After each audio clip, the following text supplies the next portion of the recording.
from player freedom to a massively diverse group of races and character classes to Dungeons and Dragons. This is why I have to think Baldur's Gate could quite possibly be the greatest RPG video game of all time, and we'll discuss why, so stay tuned.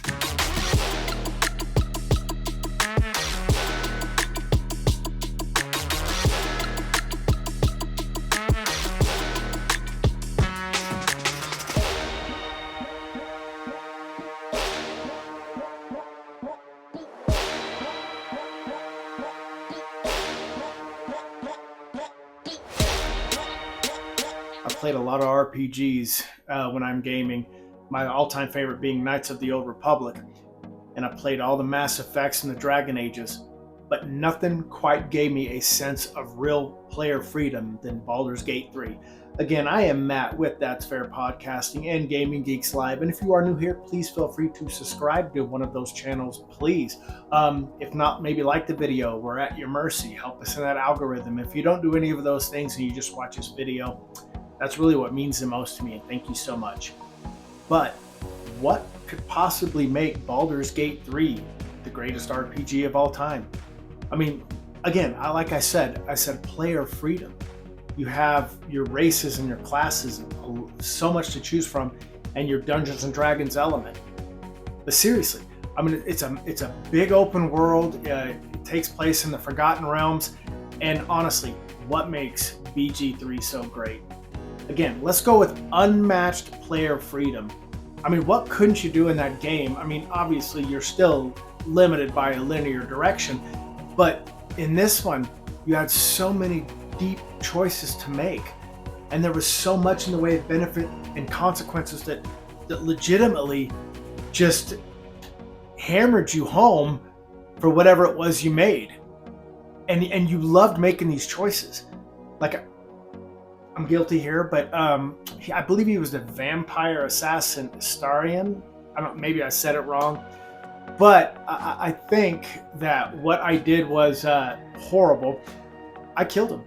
My first playthrough, I kept him along as far as my party, but on my second playthrough, I used a mod where I'm a werewolf, and he tried to bite me in camp, and that's my mortal enemy, so he died for it. I ended up driving a stake through his heart. And the other members were fine with it, like Shadowheart and Liaise, like whatever that gift chick is. I can't think of her name. But it's such a reactive world in this game.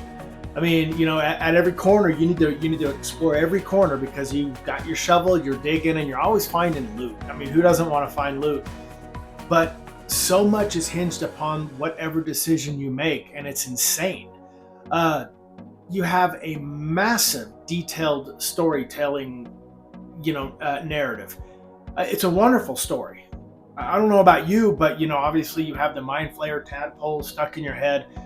And, it feels like it's a race against time, but it isn't really, because you have your guardian or whatever that basically is slowing it down, promising you that this won't be your end. And then you have your that gift chick who's ready, Laezel? I can't think of her name. I'll have it written down. Wanting to kill you, wanting to kill everybody. You have Shadowheart, like, hating her. I mean, but what's insane about that is you have so much freedom towards these NPCs. Again, like I said, I ganked Astarion or whatever his name is. I didn't care for the whole vampire aspect of it the first time, but I wanted him along because I love the assassin character. I'm playing it through this time as a monk.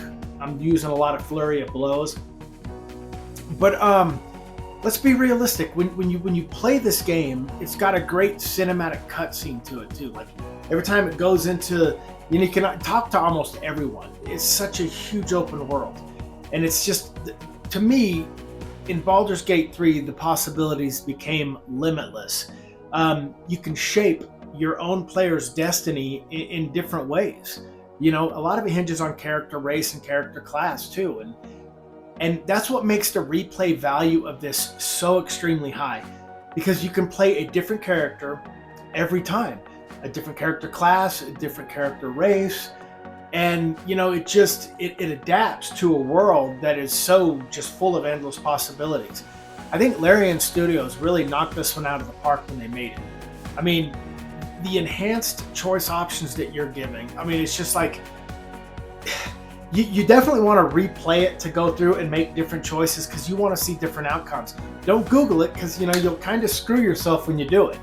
Again, I'm playing it through right now again with a monk, and I'm playing it on my shameless plug Twitch channel, which is Matt Gaming Geeks Live, and I'm having a blast with it. But you can approach these different choices in countless ways, which again makes the replay value of BG3 so high. And above all, it's a Forgotten Realms game, which means it takes place in Faerun. I play all my campaigns in Faerun or Karator, I believe, the Orient, Al-Qadim. All these Forgotten Realm places when I'm playing actual tabletop Dungeons and Dragons. I've taken all my group through all these different countries, but Faerun I always seem to go back to, like Waterdeep, which is mentioned so much. I think Gale's from Waterdeep. Suzail. There's so many different areas of Faerun that I've taken my players that it's unreal. And to actually be able to play it in an RPG, I think that's even more of a special video game for me as far as RPGs are concerned.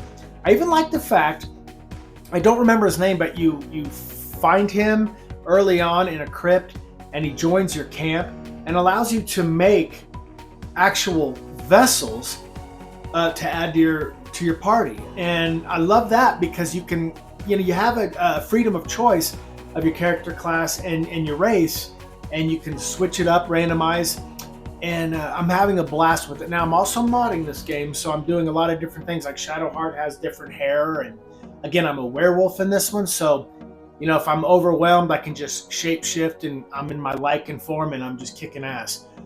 But I do like creating the party members. After I killed Astarion or whatever, after I killed him, I created like a ranger chick. And even though she's dead here, she's a badass. So it's kind of fun. But I guess in closing in this relatively short video, with the massive open world and the massive freedom of choices that you make throughout, and the replay value being so high because you can literally change the story when you play it quite often, it could quite possibly, in my opinion, make Baldur's Gate 3 the greatest RPG video game of all time. Not my favorite, but it's up there. And I cannot wait to see what BG4 has to offer because I do believe it's in production. Now, hopefully they keep the likes of Corinne Bush out of it. I think Corinne Bush now works for Wizards of the Coast after completely fucking up Dragon Age to Velgard. So hopefully we don't have some of that same progressive shit. That's just an opinion. But anyway, guys, that's all I had. I want to thank you for watching this pointless rant. But again, Baldur's Gate 3 is, I can't wait. I'm fixing to jump on my stream and play. So anyway, guys, thank you so much for watching. That's all I have. Again, if you don't mind subscribing to That's Fair Podcasting or Gaming Geeks Live, again, like the video. And if you didn't do any of those and you just watched this video, thank you so much. And to you gamers, I always say all love, and I'm outro.